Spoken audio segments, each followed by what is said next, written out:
Hello friends. शुरू करते हैं आज एक नया एपिसोड के बारे में जो कि है इंडिया का promotion and regulation of online gaming bill 2025। और ये पूरा ऑनलाइन गेमिंग इंडस्ट्री को अभी हिला दिया है।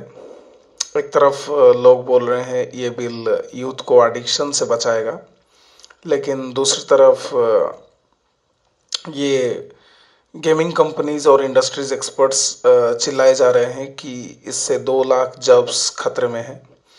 और जो इंडिया का जो टैक्स रेवेन्यू है 20,000 करोड़ का, वो भी घाटे में आ सकता है। तो ये बिल क्या है, ये क्यों बनाया गया है, और आज हम इसको एकदम डिटेल से देखेंगे, बिल्कुल डाटा के साथ। तो इस वीडियो को अंत तक देखिए।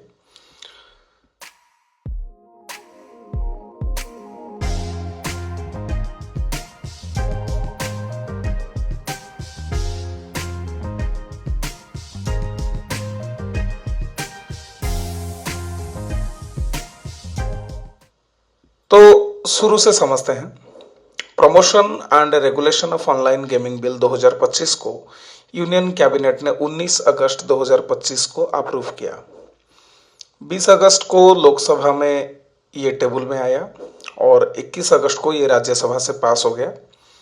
2022 को प्रेसिडेंट द्रौपदी मुर्मू ने इस पे अपना सिग्नेचर कर दिया और अब ये ऑफिशियली लॉ बन चुका है।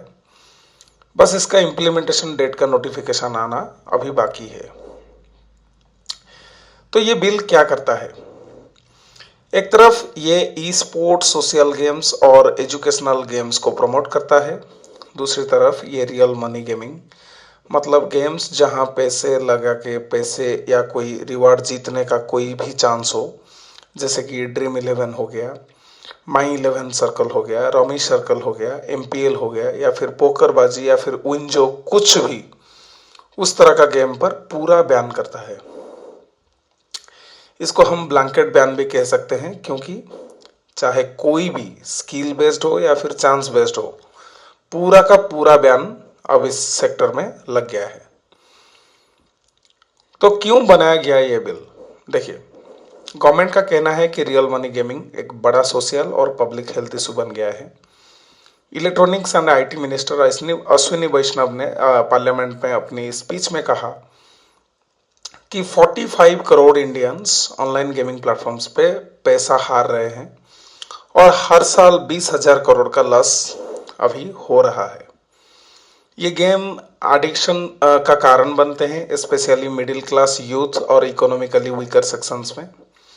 फाइनेंशियल फ्रॉड्स, चीटिंग और एक्सट्रीम केसेस में सुसाइड्स भी इसके वजह से हो रहे हैं। और बड़ा इशू ये प्लेटफॉर्म मनी लॉन्ड्रिंग और टेरर फाइनेंसिंग के लिए भी यूज हो रहे हैं। जून 2025 में एनफोर्समेंट डायरेक्टरेट ने महादेव ऑनलाइन बेटिंग से 388 करोड़ सीज किए हैं, जो इलीगल बेटिंग और मनी लॉन्ड्रिंग से जुड़ी थी। गवर्नमेंट बोल रहा है कि ये बिल यूथ को प्रोटेक्ट करेगा, फैमिलीज को फाइनेंशियल डिस्ट्रेस से बचाएगा और इंडिया को सेफ डिजिटल इकोनॉमी बनाएगा। इसके साथ ई स्पोर्ट्स को ग्लोबल लेवल पे प्रमोट करके इंडिया को गेमिंग हब भी बनाना चाहते हैं हमारे गवर्नमेंट। बिल के कुछ प्रोविजंस है, अब उसके बारे में थोड़ा देख लेते हैं।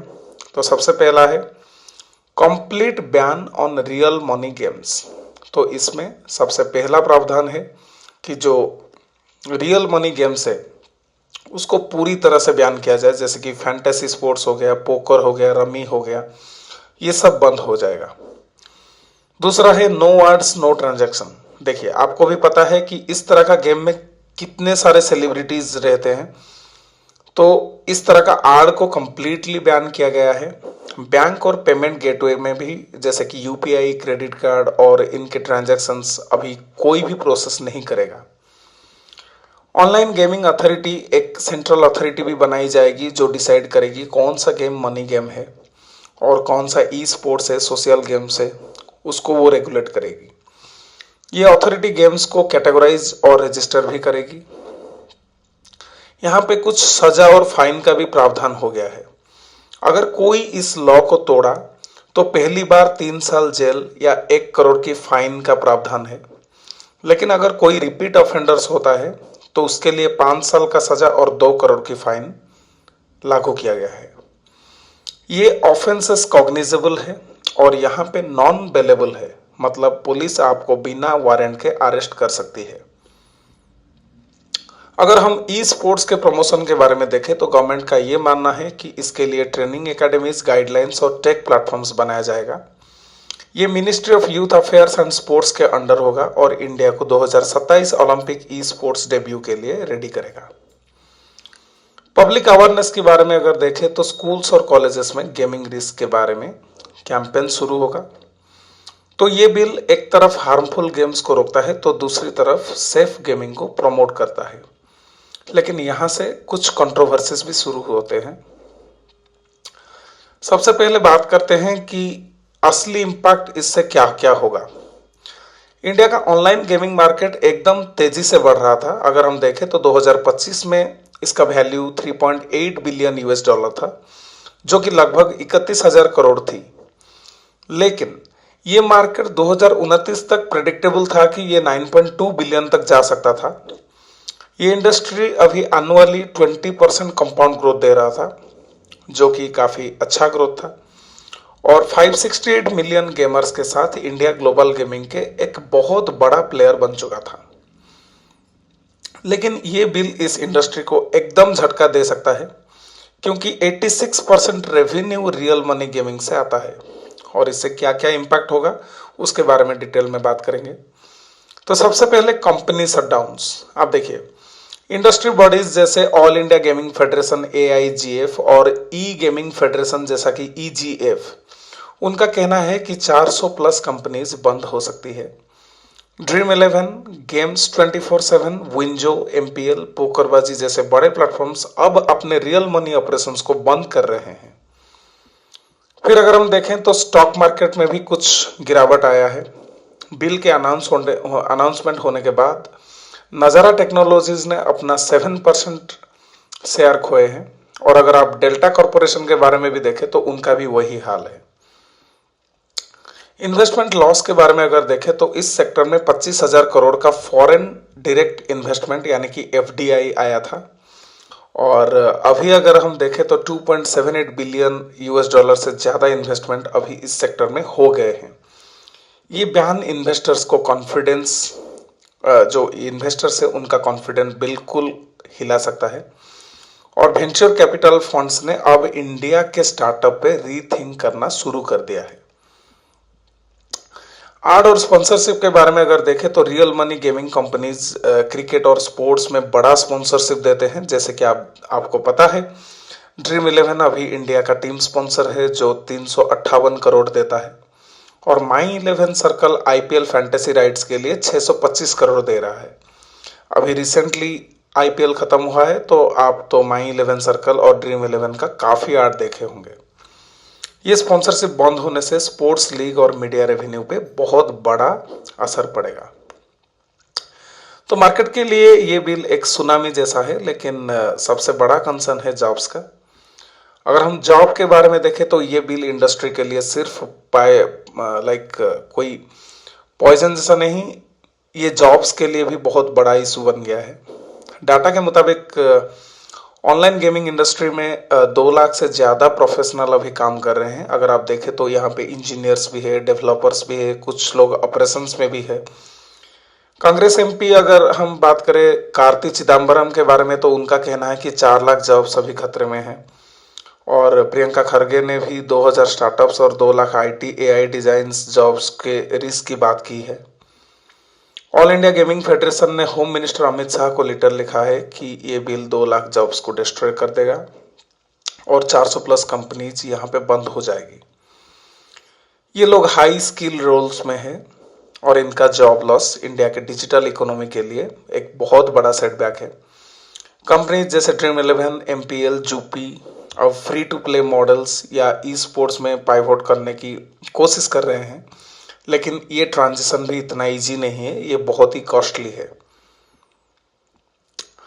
इसके बारे में अगर देखोगे तो पब्लिक ओपिनियन अभी 2 भाग में बढ़ चुका है। कुछ इसके सपोर्ट्स में है, जैसे कि पेरेंट्स हो गए या फिर कुछ सोशल ग्रुप्स हो गए।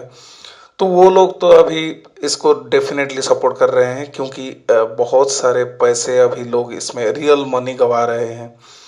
देखिए, जुआ एक ऐसा हैबिट है जहां पे आप पैसा खोते जाते हैं, लेकिन आपके मन में ये चलता है कि मैं एक बार में सब कुछ रिकवर कर लूंगा, तो आप बार बार खेलते हैं। तो उससे क्या होगा ना, पेरेंट्स के जो बहुत सारे फाइनेंशियल लॉसेस हो रहे थे, तो ये जब बैन आया तो ये कुछ तो राहत दे सकता है उन पेरेंट्स को। फिर गवर्नमेंट और संघ परिवार को अगर देखें तो वो लोग भी इसको मोरल इशू मानते हैं। उनका कहना है कि प्रॉफिट्स के चक्कर में सोशल ऑर्डर नहीं बिगड़ सकता। पीएम मोदी ने इस बिल को फार रीचिंग रिफॉर्म कहा है। अगर हम स्पीकर ओम बिरला के बारे में बात करें तो उन्होंने भी कहा है कि ऑनलाइन गेमिंग की वजह से सुसाइड और फाइनेंशियल लॉसेस बढ़ रहे हैं और इस पे स्ट्रिक्ट एक्शन जरूरी था। अगर अपोनेंट्स के बारे में देखें तो वहां पे AIGF, EGF, FIFS का कहना है कि ये ब्लैंकेट बयान गलत है। स्किल बेस्ड गेम्स जैसे कि पोकर, रॉमी, इनको गैम्बलिंग के साथ मिक्स करना अनफेयर है। वो सुप्रीम कोर्ट में इसको चैलेंज करने की प्लानिंग भी कर रहे हैं। कांग्रेस लीडर प्रियंका खरगे और कार्ति चिदम्बरम ने तो इस बिल को रश्ड कहा है और इंडस्ट्री के साथ कंसल्टेशन नहीं हुआ है, इससे ऐसे कुछ बातें वो बता रहे हैं। उनका कहना है कि बैन की जगह रेगुलेशन बेटर होता। गेमर्स और इंडस्ट्री इनसाइडर्स बोल रहे हैं कि ये बैन यूजर्स को इलीगल ऑफशोर प्लेटफॉर्म्स या ब्लैक मार्केट की ओर धकेल सकते हैं, जो कि फिलहाल अभी 8.3 लाख करोड़ का है और जहां कोई भी कंज्यूमर प्रोटेक्शन नहीं है। अनुपम मित्तल की अगर हम देखें तो वो भी बोल रहे थे कि इस तरह का बयान से गवर्नमेंट का बहुत सारा रेवेन्यू हारने का परिस्थिति आ जाएगा, यूजर प्रोटेक्शन भी खो देंगे और ब्लैक मार्केट ज़्यादा बढ़ता जाएगा। देखिए, पब्लिक में मिक्स्ड फीलिंग है। एक तरफ लोग सेफ्टी और एडिक्शन से प्रोटेक्शन चाहते हैं, तो दूसरी तरफ गेमिंग कम्युनिटी और स्टार्टअप्स को डिजिटल इनोवेशन के लिए बड़ा धक्का मानते हैं। चलो अब बात करते हैं इसका फ्यूचर क्या होगा। तो अगर हम देखें तो कंपनीज जैसे Dream11, जूपी अब फ्री टू प्ले मॉडल्स या ई स्पोर्ट्स पे फोकस कर रहे हैं, तो ये स्विच तो उनके लिए काफ़ी कॉस्टली होगा। फिर कुछ तो लीगल चैलेंजेस को भी मान रहे हैं कि वो उस तरह का डायरेक्शन में जाएंगे, सुप्रीम कोर्ट में चैलेंज करेंगे। यहाँ पे गवर्नमेंट का मानना है कि ई स्पोर्ट्स के थ्रू इंडिया को ग्लोबल गेमिंग हब बनाया जाए, Indian institute of creative technology जैसे कि IICT बनाया जाए, जो गेम डेवलपमेंट को बूस्ट देंगे। लेकिन शॉर्ट टर्म में ये जॉब लॉसेस और इकोनॉमिक इम्पैक्ट के लिए एक बड़ा चैलेंज है। पब्लिक के लिए भी एक वेकअप कॉल है। अगर आप गेमिंग ऐप्स को यूज़ करते हैं तो आप फ्री टू प्ले या फिर ई स्पोर्ट्स के लिए रेडी हो जाइए, जहां पे रियल मनी नहीं देना पड़ेगा। और अगर आप इन्वेस्टर हैं तो गेमिंग स्टॉक्स में रिस्क बढ़ गया है, रिसर्च करके अपना इन्वेस्टमेंट कीजिए। फिर आते हैं कुछ प्रोज और कॉन के ऊपर। अगर हम बात करें इसका बेनिफिट के बारे में, तो ये यूथ और फैमिलीज के सेफ्टी के लिए तो अच्छा ही है। ये ई स्पोर्ट्स को बूस्ट भी करेगा। ये नेशनल सिक्योरिटी के बारे में अगर हम बात करें तो मनी लॉन्ड्रिंग और टेरर फाइनेंसिंग भी कम हो सकते हैं। और यहाँ पर एक क्लियर फ्रेमवर्क भी है। पहली बार एक यूनिफॉर्म नेशनल लॉ आया है जो कि हर स्टेट के लिए अलग अलग नहीं है, तो कोई भी कंफ्यूजन यहाँ पे पैदा नहीं होगा। लेकिन अगर हम कुछ कॉन्स के बारे में बात करें तो आपको पता है, जो भी कुछ चीज़ें इंटरनेट पे बैन है तो उसको लोग VPN से या फिर टेलीग्राम से एक्सेस कर सकते हैं। तो ब्लैक मार्केट का जो डिमांड है वो भी अभी बढ़ सकता है। तो कंज्यूमर अपना प्रोटेक्शन खो सकते हैं और ब्लैक मार्केट का डिमांड बढ़ सकता है। यहाँ पे इनोवेशन पे भी असर आएगा। जो लोग अभी डिफरेंट इनोवेशन के बारे में सोचते थे, तो वहाँ पे भी कुछ प्रॉब्लम्स आ सकता है, जैसे कि लोगों को डिस्करेज मिल सकता है। तो ये कुछ बड़ा प्रॉब्लम्स है।